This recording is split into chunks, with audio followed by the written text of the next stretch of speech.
भेड़ अउ मनुष्य के संबंध आदिकाल से बहुत दिन से हेगा। अउ प्राचीन समय ले मनखे मन भेड़ पालत हे अउ भेड़ से ऊन अउ मांस प्राप्त करत हे। अउ भेड़ ले खाद भी प्राप्त होथे जेन ह भूमि बर बहुत अधिक उपजाऊ होथे।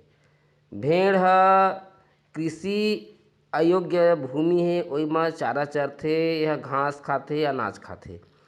हमर भारत देश के राजस्थान में ज़्यादा भेड़ होथे ऐसे कहे जाथे। देश के 7% पशुधन राजस्थान में होथे, जेन 7% में 25% तो वहाँ खाली भेड़ हर होथे। तो ये तो हुई भेड़ के बारे में थोड़ा गोड बात। अक्सर करके हमन छोटे छोटे रहन त गाँव में एकदम भेड़ के झुंड आवे तो हमन सब लइका हुस मन देखे जावन और आज भी आथे। अभी वो दिन गांव जात रहना तो बहुत कन भेड़िया के झुंड देखे, बड़ा अच्छा लगी देखे में।